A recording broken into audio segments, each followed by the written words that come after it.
పరిశుద్ధాత్మ మీ మీదకి వచ్చినప్పుడు మీరు శక్తి పొందుతారు. You will receive power from above. పరిశుద్ధాత్ముడు మీలో నిండినప్పుడు మీరు శక్తి పొందుకుంటారు. శక్తి వచ్చిన తర్వాత ఎక్కడున్నారో అక్కడే కూర్చోరు. దేవుని శక్తి పొందుకున్న తర్వాత మీ జీవితాలు ఇంతకు ముందులాగా ఉండవు.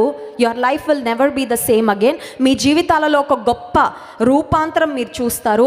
మీ జీవితంలో నూతనమైన ఆత్మీయ అనుభవాలు మీరు చూస్తారు. మీరు ఆత్మీయంగా ఎదుగుతారు. మిమ్మల్ని చూసిన వారికి కూడా మీరు సాక్షార్థంగా జీవిస్తారు.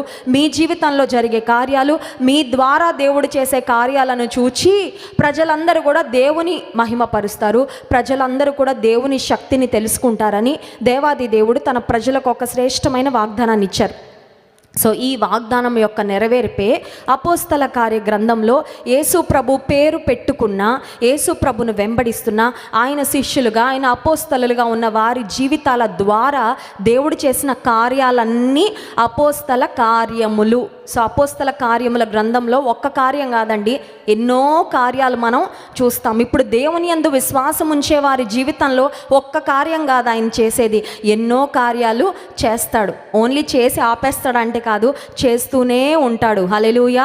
ఆయన మీద ఆధారపడుతూ ఉండగా, ఆయన వైపు చూస్తూ ఉండగా, ఆయన కొరకు విశ్వాసముతో ఎదురు చూస్తూ ఉండగా, ఆయనతో నడుస్తూ ఉండగా, ఆయనలో సాగిపోతూ ఉండగా పరిశుద్ధాత్ముని యొక్క కార్యాలు మన జీవితాల్లో పొందుకుంటూనే ఉంటాము, మన కుటుంబాల్లో పొందుకుంటూనే ఉంటాము. మనము చూస్తాము, మన జీవితంలో జరిగే కార్యాలను మన చుట్టూ ఉన్నవారు కూడా చూస్తారు. అట్ ద సేమ్ టైం మన ద్వారా కూడా దేవుడు అనేక మంది జీవితాలను తాకుతాడు. హల్లెలూయా. ఎంతమందికి ఆశ ఉందండి?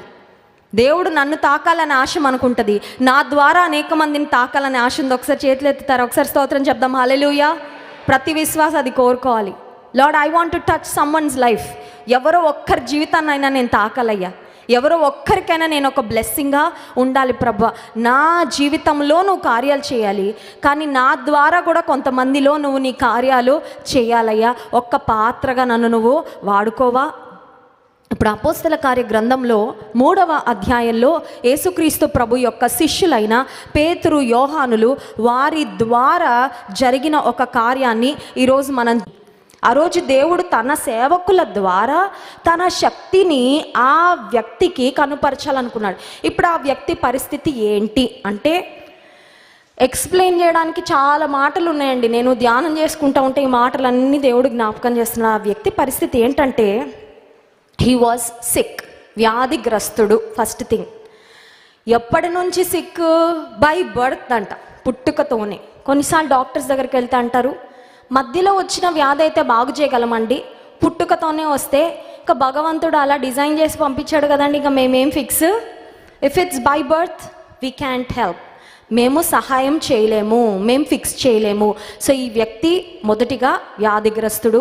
రెండవది పుట్టుకతోనే వ్యాధిగ్రస్తుడు. అంటే ఒక మాటలో చెప్పాలంటే పర్మనెంట్ సిక్నెస్, జీవితాంతం ఉండే వ్యాధి లేదా జీవితాంతం ఉండే సమస్య.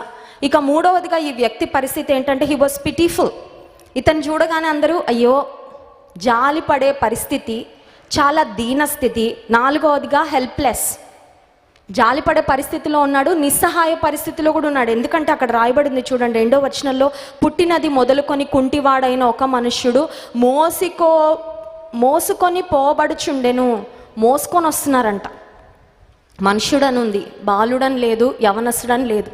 మనుషుడంటే fully grown, fully matured man. ఎంత బరువు ఉంటాడండి? 25 kgs, 30 kgs. కుంటివాడంటే కూర్చొని వెయిట్ ఇంకా పెరుగుంటాడు, అవును కదా? ఇంత తిన్నా పట్టేస్తుంది, మనకు తెలుసు కదా అది. ఇంట్లో కూర్చొని ఉండే వాళ్ళకి ఇంత తిన్నా కూడా బాగా పడుతుంది, ఇలా అయిపోతూ ఉంటాం. ఆయన కూర్చునే ఉన్నాడంట, మొయ్యాలంట. హీ వాజ్ డిపెండెంట్, ఇతరుల మీద ఆధారపడుతూ ఉన్నాడు. మీరు చూడండి, ప్రతిరోజు ఇతన్ని తీసుకువెళ్ళి అడుక్కోవడానికి ఎక్కడ కూర్చోబెట్టాలంటే అందరికీ అన్ని రోజుల్లో ఒకటే హెల్పింగ్ నేచర్ ఉంటుందండి. మోసుకెళ్ళే వారికి విసుగు, చికాకు. ఎన్ని రోజులు మొయ్యాలయ్యా నిన్ను, ఎన్ని రోజులు, మాకెందుకయ్యా ఇది, ఈ కర్మ, మాకెందుకయ్యా ఇలా నువ్వు దాపురించావు, నీకు సహాయం చేయడం మా తప్పట్లేదు. పోయిన వారంలో నేను నెల్లూరు ప్రాంతానికి వెళ్ళినప్పుడు అక్కడ ఒక కుటుంబంలో ఒక కుమారుడు ఉన్నాడు, తను దివ్యాంగుడు. ఆ బాబుని ఆటోలో చర్చికి తీసుకెళ్ళాలంటే ఆటో వాళ్ళకి ఫోన్ చేస్తే ఎత్తట్లేదంట. ఎందుకంటే ఆ బాబుని ఎత్తి ఆటోలో కూర్చోబెట్టాలి, ఎత్తి కూర్చోబెట్టలేక. అర్థమవుతుందండి? అంటే చూడండి, people are not always ready to help. అన్ని సమయాల్లో ఎంత మంచి మనుషులైనా కూడా సహాయం చేయడానికి అన్నిసార్లు వాళ్ళు విల్లింగ్గా ఉండరు. సో ఇతని పరిస్థితి ఏంటంటే హీ వాజ్ డిపెండెంట్, ఇతరుల మీద ఆధారపడే వ్యక్తి. And then he was sad. ఖచ్చితంగా ఏడుపు మొహమే ఉండుంటుంది, అవునా కదా? అలాంటి స్థితిలో ఉన్న వ్యక్తి దుఃఖపడుతూనే బాధగానే ఉండుంటాడు. He was also poor. పోనీ ఒక ధనికమైన కుటుంబంలో, సంపన్న కుటుంబంలో ఉంటే, కొంచెం డబ్బులైనా ఉంటే పనోళ్ళు ఉండేవాళ్ళు, అతను చూసుకునేవాళ్ళు. లేకపోతే ఇతను బాగా చదువుకొని ఉండుంటే కంప్యూటర్ ముందు కూర్చొని అన్న పనిచేయడం లేదు అని బహుశా ఆ వ్యక్తిలాగా మీరు అనుకుంటూ వచ్చారేమో. ఆ వ్యక్తి అక్కడ కూర్చున్నాడు. అతన్ని మోసుకొని వచ్చి ప్రతిరోజు దేవాలయపు ద్వారం దగ్గర ఉంచుతూ వచ్చారంట. 3వ వచనం చూడండి, అపోస్తల కార్యగ్రంథం 3వ అధ్యాయం 3వ వచనం. పేతురును యోహానును దేవాలయములో ప్రవేశింపబోనప్పుడు వాడు చూచి భిక్షం అడుగగా పేతురును యోహానును వానిని తేరి చూచి, ఇతనికి పేతురు యోహాను తెలియదండి. Probably they were strangers to him. బహుశా పేతురు యోహాను అతనికి క్రొత్త ఉండొచ్చు. వారిని చూసి అనుకుంటా ఉండుంటారు, అందరు వేసినట్టే 5 రూపాయలు, 10 రూపాయలు, 50 రూపాయలు, 100 రూపాయలు, ఇజ్రాయెల్ దేశంలో ఉన్నాడు కదా షెకెల్స్ వేస్తారని అనుకుంటా ఉండుంటాడు. He was only looking for a temporary help. ఆ రోజు వచ్చిన డబ్బులతో ఆ రోజు నాకు భోజనము, ఒక టీ కొనుక్కోవడానికి, లేకపోతే ఇంటికి తీసుకెళ్ళి అతనికి ఉన్న కుటుంబానికి ఇవ్వడానికి సరిపడా, ఆ దినానికి సరిపడా డబ్బులు వస్తే చాలు అనుకొని అడుగుతున్నాడు. భిక్షం అడుగుతున్నాడు అంటే ఏంటి? He was only seeking monetary help. ధనము కొంచెము ఆ రోజుకి సరిపడా వస్తే చాలు. That was his only expectation, nothing else, nothing beyond. అంతకంటే ఎక్కువ లేదండి హోప్. ఎందుకంటే ప్రతిరోజు వచ్చేవాళ్ళు వెళ్ళేవాళ్ళు అంతవరకే ఆయనకు సహాయం చేస్తూ ఉన్నారు. సో పేతురును యోహానును చూసి భిక్షం అడిగాడు. భిక్షం అడగగానే 4వ వచనంలో చూడండి, పేతురు యోహానును వానిని తేరి చూచి మా తట్టు చూడుమనిరి. యూజువల్గా భిక్షం వేసి వెళ్ళే వాళ్ళు మమ్మల్ని చూడండి, నన్ను బాగా చూడండి, నా మొహాన్ని నన్ను ఎవరైనా చెప్తారండి? ఇచ్చేసి వెళ్ళిపోతారు అంతే కదా. ఎందుకంటే 1,00,000 రూపాయలు చెక్ ఎవరు ఇవ్వరు. పెద్దవారి స్టార్ తిరిగిపోయే పరిస్థితి అయితే ఎవరు హెల్ప్ చేయరు కాబట్టి ఇచ్చేసి, కొన్నిసార్లు వాళ్ళ మొహం కూడా మనం చూడం, వాళ్ళు మనల్ని చూడాలని కూడా అంత ఎక్స్పెక్ట్ చేయం. అలా ఇచ్చి అలా వెళ్ళిపోతాం సైలెంట్గా. ఇప్పుడు పేతురు అంటున్నాడు మా వైపు, మా తట్టు. యోహాన్ అంటున్నాడు పేతురు యోహాను మా తట్టు చూడుము అనగానే హోప్స్ అంతా హై అయినాయి, అవును కదా? ఏదో జరగబోతుంది, ఏదో ఇవ్వబోతున్నారు అనుకోగానే 5వ వచనం, వాడు వారి యొద్ద ఏమైనా దొరుకునని కనిపెట్టుచు వారి యందు లక్ష్యముంచెను. అంతటా పేతురు, వెండి బంగారములు నా యొద్ద లేవు. ఫస్ట్ పార్ట్ దగ్గర ఒకసారి ఆగుదాం. ఈరోజు ఇదంతా వర్స్ మనకు కలిపి రాసింది, కానీ డైలాగ్ డెలివరీలో ఫస్ట్ ఏమొచ్చిందండి? వెండి బంగారములు మా యొద్ద అనగానే ఒక్కసారి ఈయన హోప్స్ ఏమో ఇంతవరకు పెంచి ఇప్పుడు ఏమంటున్నాడు పేతురు? వెండి లేదు, బంగారు లేదు అంటున్నాడా? నన్ను ఎందుకు చూడమన్నావయ్యా? నాకెందుకు ఆశలు పెట్టావయ్యా? నన్ను ఎందుకు చూడమన్నావయ్యా? నా పని ఏదో నేను చూసుకుంటా, ఏదో నా బతికిడ్చుకుంటా ఉంటే నా దగ్గరికి ఎందుకు వచ్చారు? నా దగ్గరికి ఎందుకు ఆగారు? నన్ను చూడండి అని, మమ్మల్ని చూడండి అని ఎందుకు చెప్పారు? మళ్ళీ వెండి బంగారాలు లేవంటున్నావేంటి? ఒక్క క్షణం మనసు ఏమై ఉంటుందంటే చివుక్కుమని ఉంటుంది. ఎప్పుడైనా మీకు అనిందండి? దేవుని దగ్గరికి కోటి ఆశలతో వచ్చి దేవుడు వెయిట్ అన్నాడు అనుకోండి, ఆశీర్వాదం కావాలా, ఎంత కావాలి ఆశీర్వాదం అని అడుగుతారు దేవుడు. ఇంకా దేవుడు అడగండి అన్నాడు కదా అని ఇంత ఇంత ఇంత వేసే ఇంత అనగానే దేవుడు కొంచెం ఆగు అన్నారు అనుకోండి, అప్పుడు ఎలా అవుతుందండి? మనసు చిన్న బుచ్చుకుంటాం కదా, చిన్న పిల్లలు మూతి ముడుచుకుంటారు కదా, అట్లా దేవా నన్ను ఎందుకు అడగమన్నావు? నువ్వు అడిగినవన్నీ నా నామమున మీరు ఏం అడిగినా ఇస్తానన్నావా? నన్ను ఇంతగా నువ్వు వాగ్దానాలు ఇచ్చావా? నా ఆశలు ఇంత పెంచావా? ఇన్ని ప్రార్థనలు చేయించావా నాతో? నీ వైపే చూస్తున్నానని ఎన్నిసార్లు చెప్పాను నేను. ఇప్పుడేమో వెండి బంగారం లేదన్నట్టు ఉండు, ప్రస్తుతానికైతే కాదు కానీ లేదు కానీ అన్నట్లు దేవుడు ఎప్పుడైనా అలా ఆపాడు అనుకోండి, వెంటనే మనలో వచ్చే రియాక్షన్ ఏంటంటే వి గెట్ డిసప్పాయింటెడ్ క్విక్లీ కదా. కొంతమంది దేవుడిని వెంటనే అపార్థం చేసుకుంటారు. ఏం చేయలేదండి మాకు. వాళ్ళకి జరిగింది వీళ్ళకి జరిగింది అంటగానండి, మాకైతే ఏం జరగలేదండి. మా జీవితంలో అయితే దేవుడు కార్యం ఏం చేయలేదండి. మమ్మల్ని అయితే విడిచిపెట్టేశాడండి, మమ్మల్ని అయితే మర్చిపోయాడండి. మా విషయంలో దేవునికి పక్షపాతం ఉందండి. God is helping everybody but not me. అందరికీ సహాయం చేస్తున్నాడు కానీ నాకు చేయట్లేదండి అని వెంటనే చిన్నపుచ్చుకుంటాం. టచ్ మీ నాట్ అని ఒక ప్లాంట్ ఉంటుంది తెలుసా అండి? దాని తెలుగులో ఏమంటారు నాకు తెలీదు. టచ్ మీ నాట్ అని ఉంటుంది తెలుసు కదా, మనకి పొలాల దగ్గర అలా ఉంటుంది ప్రక్కన. ఇట్లా పట్టుకోగానే ముడుచుకుపోద్ది. మళ్ళీ మనం వెళ్ళిపోయాక అమ్మాయి అందరూ వెళ్ళిపోయారని విచ్చుకుంటుంది. చూసారండి అది? కొంతమంది దేవుని దగ్గరకు వచ్చి దేవుడు ఆగండి వెయిట్ అంటే ముడుచుకుపోతారు అంతే. వద్దయ్యా ఇంకా నేను ప్రార్థన, ఇంకా ఉపవాసాలు ఉండనులేండి, ఇంకా ప్రార్థన చేయనులేండి, ఇంకా ఆల్ నైట్ ప్రేయర్కి రానులేండి కదండి. వెంటనే వి మేక్ సమ్ డెసిషన్స్, కొన్ని తీర్మానాలు తీసేసుకుంటూ ఉంటాం, తొందరపడిపోతూ ఉంటాం, ఆతురపడిపోతూ ఉంటాం, నిరాశ పడిపోతూ ఉంటాం. అయితే God had a big plan for this man. ఈ పుట్టుకతో నడవలేని స్థితిలో ఉన్న ఈ వ్యక్తి పట్ల దేవునికి ఒక గొప్ప ఆలోచన ఉంది. ఈ గొప్ప ఆలోచన అసలు అతని మైండ్కి కూడా తట్టట్లేదు. ఈ వ్యక్తి ఆలోచనకు ఊహకు మించిన ప్రణాళిక దేవుడు ఆ వ్యక్తి కొరకు ఆ రోజు దాచిపెట్టాడండి. అందుకనే పేతురు అంటున్నాడు, వెండి బంగారములు మా యొద్ద లేవు కానీ, చూడండి ఆయన చెప్పిన మాట 6వ వచనం, కానీ నాకు కలిగినదే నీకు ఇచ్చుచున్నాను, నజరేయుడైన యేసుక్రీస్తు నామమున నడువుమని చెప్పి. నాకు కలిగినదే నీకు ఇస్తున్నానంటే వెండి లేదు బంగారం లేదంటే డబ్బులు ఉన్నాయ్యా అవన్నీ ఇచ్చి అంతే అనుకుంటాం కదండి. వెండి లేదు బంగారం లేదంటే ప్లాటినంలు లేకపోతే ఇంకేవో ఉంటాయి, డైమండ్స్ అన్నా ఎక్స్పెక్ట్ చేయం. డబ్బులన్నా ఉండుంటాయిలే, కొంచెం అది ఇచ్చేసి వెళ్ళిపోయా అని ఈయన అనుకుంటా ఉండుంటాడు. కానీ నా వద్ద ఉన్నదే నీకు ఇస్తున్నానని హీ ఆఫర్డ్ అ టచ్. భిక్షం అడుక్కునే వ్యక్తిని ఎవరు ముట్టుకోవడానికి ఇష్టపడరు, అవునా కదా?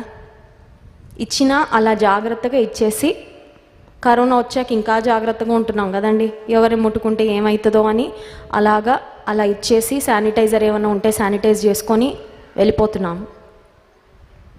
ఇక్కడ యేసు నామములో నా దగ్గర ఏముందో ఇస్తున్నామని హీ ఆఫర్డ్ హిస్ హ్యాండ్. చెయ్యి ఇచ్చాడు, లేవనెత్తాడు. లేవనెత్తగానే వెంటనే వాని 7వ వచనం, వాని కుడి చేయి పట్టుకొని లేవనెత్తెను. వెంటనే వాని పాదములను చీలమండలను బలము పొందెను.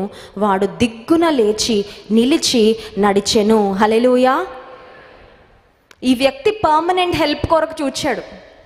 ఓ 100 రూపాయలు 1000 రూపాయలు ఇస్తే ఆ రోజు కొరకు ఆకలి తీరుతుంది, ఇంటికి వెళ్ళి ఇంటి వారికి ఇచ్చి కొంచెం ఆ రోజు వరకు సపోర్ట్ చేద్దాం ఫైనాన్షియల్గా అనుకున్నాడు. కానీ దేవుడు అతని ప్రాబ్లంకి టెంపరీ సొల్యూషన్ కాదు, పర్మనెంట్ ఫిక్స్ ఇద్దాం అనుకున్నాడు. హల్లెలూయా.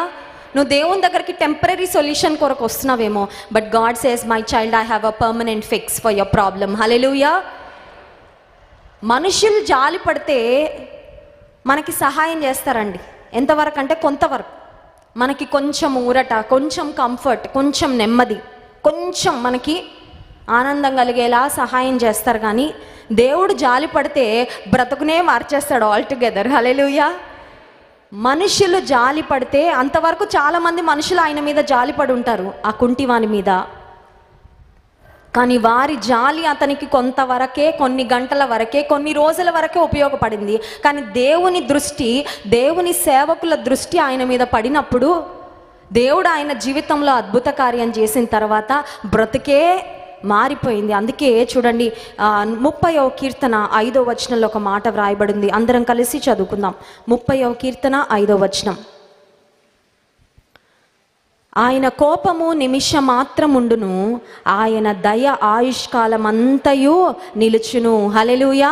ఇంకొకసారి చదువుదామండి.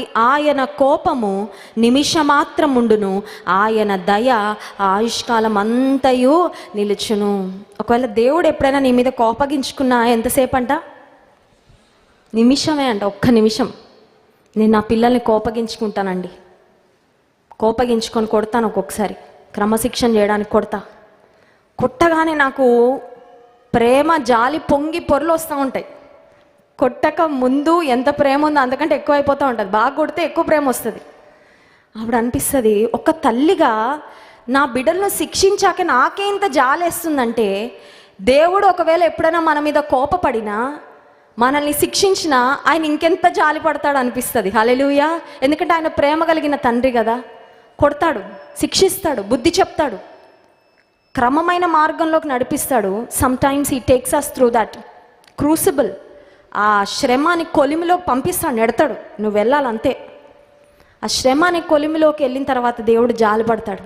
అమ్మో ఒక్క నిమిషమే బయట తీసేస్తా, నా బిడ్డకి ఇంతకన్నా తట్టుకోలేరు, దే కాంట్ హ్యాండిల్, ఇంతకంటే తట్టుకోలేరు అని ఆయన కనిపించినప్పుడు వెంటనే ఏం చేస్తాడండి, ఆ శ్రమాని కొలిమిలో ఉండి తీసి బయట వెంటనే జాలిని కుమ్మరిస్తాడంట. తండ్రి తన కుమారుల ఎడల జాలి పడినట్లు యెహోవా తన యందు భయభక్తులు గలవారి ఎడల జాలి పడును. As a father has compassion on his son, so the Lord has compassion on all those who fear him.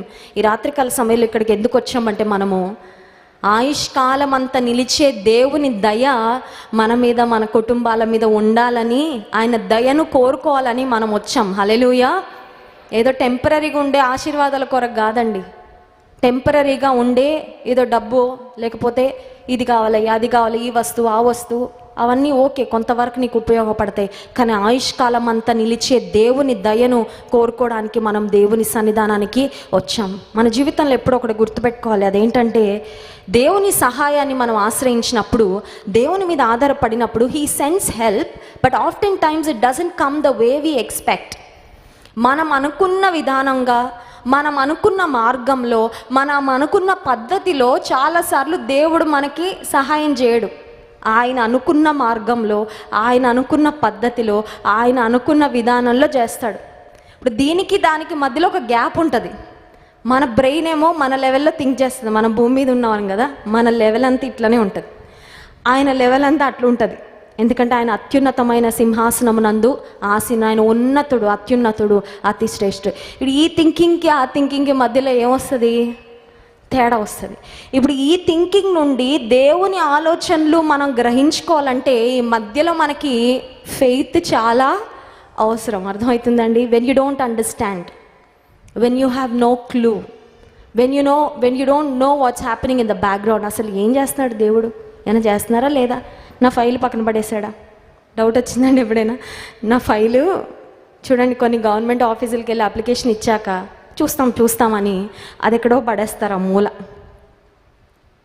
నిజంగానే మూల పడేస్తారు, కానీ వెళ్ళినప్పుడల్లా చూస్తున్నామమ్మా, చూస్తున్నాం అని చెప్తారు. ఇప్పుడు దేవుడు నీ ఫైల్ పక్కన పడేసాడని నీకు అనిపిస్తుంది, నీకు డౌట్ వస్తుంది, కానీ ఆయన పక్కన పడేయలేదు. He is crafting things in the background. నీకు తెలియకుండా వెనకాల జరగాల్సినవన్నీ బ్యాక్గ్రౌండ్ వర్క్ అంతా అవుతుంది, ముందుకు వస్తుంది. వెన్ ఇట్స్ టైం, ఆయన సమయంలో ఆయన తెరపైకి తీసుకొస్తాడు. ఏమి చేయాలో, ఏ మేలు ఇవ్వాలో, ఏ కార్యం జరిగించాలో ఆయన. అందుకే 55వ అధ్యాయం యెషయా గ్రంథము 8-9 వచనాల్లో ఒక మాట ఉంది. ఉదయకాల సమయంలో కూడా జాన్ వెస్లీ గారు వాక్యంలో జ్ఞాపకం చేశారు. ఇంకొకసారి వచనం అందరం కలిసి చదువుకుందాం. చూడండి, 55వ అధ్యాయము యెషయా గ్రంథము 8-9 వచనాలు అందరం కలిసి చదువుకుందాం. నా తలంపులు మీ తలంపుల వంటివి కావు, మీ త్రోవలు నా త్రోవల వంటివి కావు. ఇదే యెహోవా వాక్కు. ఆకాశములు భూమికి పైన ఎంత ఎత్తుగా ఉన్నవో, నీ మార్గముల కంటే నా మార్గములు, మీ తలంపుల కంటే నా తలంపులు అంత ఎత్తుగా ఉన్నవి. ఎంతమంది నిజంగా నా బాల్యం నుండి నేను ఏ వాగ్దానాలు నమ్ముతూ వచ్చానో, ఈరోజు ఆ వాగ్దానాలన్నీ నెరవేర్పు చూస్తూ ఉన్నా. ఈరోజు నువ్వేం నమ్ముతున్నావో నీ భవిష్యత్తు ఈ వాగ్దానాల యొక్క నెరవేర్పే కాబోతుంది. Hallelujah. What you have believed in the past is where you are today. గతంలో నువ్వేం నమ్మావో వాటిని బట్టి ఈరోజు నువ్వు ఇక్కడ ఉన్నావు. ఎక్కడున్నావో అక్కడ. భవిష్యత్తులో నువ్వు ఎక్కడ ఉండబోతున్నావో అది ఈరోజు నీవు నమ్మే వాగ్దానాల మీద ఆధారపడబోతుంది. సో నమ్మకము వేటి మీద ఉంచుతున్నాం చాలా ముఖ్యం. So what you believe is like a foundation that you are laying for your future. నువ్వు ఏ వాగ్దానాలను, ఏ మాటలను నువ్వు నమ్ముతున్నావు, విశ్వసిస్తున్నావో, నీ భవిష్యత్తుకు నువ్వు వేసుకునే ఒక ప్రాముఖ్యమైన పునాది అది. That is a foundation. ఈ వ్యక్తి మా దగ్గర ఏముందో నేను మీకు అదే ఇస్తున్నాను అనగానే అతనికి మైండ్ పనిచేసి ఉండదు కదండి. నేను ఏమనుకున్నాను, అసలు ఏం జరుగుతుంది? The unexpected is happening. అసలు ఎప్పుడు ఊహించనిది తన జీవితంలో ఒక్కసారిగా జరుగుతూ ఉంది. అప్పటి వరకు ఒక గుడ్డేసి అడుక్కున్నాడో, ఒక ప్లేటో గిన్నో ఏం పట్టుకున్నాడో నాకు తెలీదు. ఇక దాంతో పని పేతురు బహుశా చెయ్యి పట్టుకోవాలంటే ముందు చిప్ప బయటపడేయాలి. అవును కదా? అవును కదా? అతని చేతిలో ఏదో ఉంటుంది, మా దగ్గర ఏముందని నీకు ఇస్తున్నావు అనగానే ఇది పట్టుంటాడు, ఇవి నాయన ఇందులో వెయ్యి అని. వెండి బంగారం లేదంటే ఏ డబ్బులో కాయిన్సో ఏవో ఉంటాయి, అది ఇందులో వేస్తాడులే అని ఇట్లా పట్టుంటాడు. పేతురు తీసి పక్కన పడేసి ఉంటాడు. అప్పుడు ఈయన అనుకుంటాడు, ఇదేంటి, ఇది కూడా నేనే దీన్ని పట్టుకుంటే ఈయన ఇది తీసేసుకుంటున్నాడా నా దగ్గర అనుకొని ఉంటాడు. అర్థమై ఉండదు ఫస్ట్. అది తీసి ప్రక్కన పడేసి అతని చేతిని ఖాళీ చేసి ఇప్పుడు పట్టుకొని పైకి లేపాడు. ఈ రాత్రికాల సమయంలో నువ్వెంత దీనస్థితిలో ఉన్నా, you may be in a sad, pitiful, unfortunate, helpless, dependent condition. నువ్వు అనుకున్నావేమో ప్రతి దానికి నేను ఎవరో ఒకరి మీద ఆధారపడాల్సి వస్తుందండి, నా సొంతగా కూడా నా జీవితంలో ముందుకి. చూడండి, కొన్నిసార్లు జీవితం చాలా విచిత్రంగా ఉంటుంది. ఒక టైంలో అందరూ నా మీద ఆధారపడుతున్నారు అనిపిస్తుంది, కానీ ఒకనొక వయసుకి ఒకనొక పరిస్థితికి వచ్చేసరికి you are dependent on someone for everything. ప్రతిదానికి ఎవరో ఒకరి మీద ఆధారపడాల్సి వస్తుంది కొన్ని పరిస్థితుల్లో. అలాంటి పరిస్థితులు చాలా నిస్సహాయంగా, చాలా ఇబ్బందికరంగా ఉంటాయి.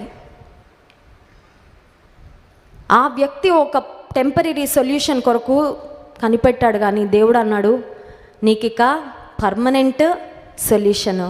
నీ కుటుంబాన్ని నువ్వు పోషించుకోవచ్చు, నీ కాళ్ళ మీద నువ్వు నిలబడచ్చు, నీ భవిష్యత్ అంతా నేను ఐవ్ చేంజ్డ్ యువర్ ఫ్యూచర్, నీ భవిష్యత్ అంతా నేను మార్చానని దేవుడు పేతురు ద్వారా, యోహాను ద్వారా, అపోస్తల కార్యం 1వ అధ్యాయంలో మనం చదివాం. పరిశుద్ధాత్ముడు మీ మీదకి వచ్చినప్పుడు మీరు శక్తి నొందుదురు. దేవుని శక్తి పొందుకున్న తర్వాత దేవుని శక్తిని దేవుని శిష్యులు దే స్టార్టెడ్ డూయింగ్ వండర్స్. ఈ రాత్రికాల సమయంలో మనందరం కూడా రక్షణ పొందామండి. We are all the children of God and we are here to testify the works of God. దేవుని అద్భుతాలు మనం కూడా చూడగలము. మనకి విశ్వాసం ఉంటే, మనకు ఆశ ఉంటే ఆయన చేయడా? ఖచ్చితంగా దేవుడు చేస్తాడు, ఖచ్చితంగా దేవుడు చేస్తాడు. పేతురు దగ్గర, యోహాను దగ్గర ఉన్న ఆయుధం ఏంటంటే యేసు నామము. ఈరోజు మన చేతిలో లేదా? ఈరోజు మన హృదయాలలో లేదా? ఈరోజు మన పెదవుల మీద లేదా యేసునామము? ఎస్, యేసునామము మన దగ్గర కూడా ఉంది. ఆయన నామములో మనము పలికితే, ఆయన నామమును విశ్వసిస్తే, ఆయన నామము మీద ఆధారపడితే ఆయన అద్భుతాలు జరిగిస్తాడు. ఈ రాత్రికాల సమయంలో ఒకవేళ నిస్సహాయ స్థితిలో ఇక్కడికి వచ్చినట్లయితే దేవుడు నీతోనే మాట్లాడుతున్నాడు. ఏమనంటే, నీకు ఒక టెంపరీ హెల్ప్ ఇచ్చి, కొంచెం నీకు హార్ట్కి కంఫర్ట్ ఇచ్చి దేవుడు పంపించాలనుకోవట్లేదు, కానీ నీ సమస్య నుండి ఒక శాశ్వతమైన పరిష్కారాన్ని దేవుడిచ్చి నెమ్మదితో, సంతోషముతో అడుగు వాటికంటే, ఊహించు వాటికంటే అత్యధికంగా చేయ శక్తిమంతుడని దేవుడు మన జీవితాలలో రుజువు చేసుకోబోతున్నాడు. నమ్మిన వారు ఆమెన్ చెప్దామా? ఆమెన్. అట్టి కృప దేవుడు మనకు, మన కుటుంబాలకు అనుగ్రహించునుగాక. ఆమెన్. చిన్న ప్రార్థన చేసుకుందాం. కళ్ళు మూసుకోనండి. దేవాలయపు ద్వారమునొద్ద నిస్సహాయ స్థితిలో ఉన్న వ్యక్తి, సంవత్సరాల కొలది, నెలల కొలది, పుట్టిన దగ్గర నుంచి అదే స్థితి, అదే గతి, అదే దీన పరిస్థితి, మనుషుల మీద ఆధారపడుతూ ఎందుకు ఈ బ్రతుకని ఎన్నిసార్లు అనుకొని ఉంటాడో. ప్రేమైన సహోదరి, నువ్వు కూడా అనుకుంటున్నావేమో, ఎందుకు ఈ బ్రతుకు, ఎందుకు ఇలాంటి జీవితం, ఈ జీవితం వల్ల ఏంటి ఉపయోగం, ఈ జీవితంలో ఆనందం లేదే, ఈ జీవితంలో సంతోషం లేదే, ఈ జీవితంలో చిన్న మార్పు కూడా లేదే అని ఒకవేళ నీ జీవిత స్థితిగతులను బట్టి విసిగి వేసారిపోయావేమో.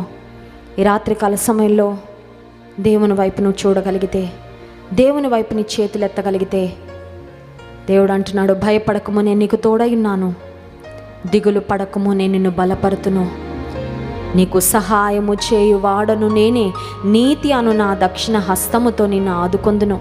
ఆ రోజు పేతురు, యోహాను చేయి చాపి వారి కుడి చేయిని ఆ వ్యక్తికి ఇచ్చి లేవనెత్తారు.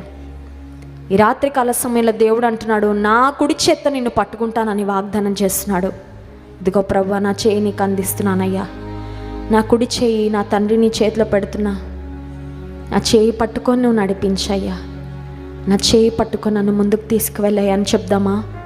ఇప్పటి వరకు నా జీవితం ఎటెళ్ళాలో నాకు తెలుసులే, నాకు ఇష్టము, ఏ మార్గం అయితే ఆ మార్గంలో వెళ్తానని దేవుని చేతిని విడిచిపెట్టి వెళ్ళావేమో. ఈ రాత్రికాల సమయంలో నీతి అను నా దక్షిణ హస్తముతో నిన్ను ఆదుకుంటాను అని వాగ్దానం చేసిన దేవుడు తన చేయి చాపుతున్నాడు. పరమ తండ్రికి నీ చేయిని అందించగలవా? ఇదిగో ప్రభా, లార్డ్ టేక్ మై హ్యాండ్. ఇదిగో ప్రభా నా చేయి, ఇదిగో అయ్యా నా చేయి నీ చేతిలో పెడుతున్నా ప్రభా, నన్ను నడిపించు. చేయి పట్టుకో, నా చేయి పట్టుకో, జారిపోకుండా నీ పడిపోకుండా, యేసు నా చేయి పట్టుకో,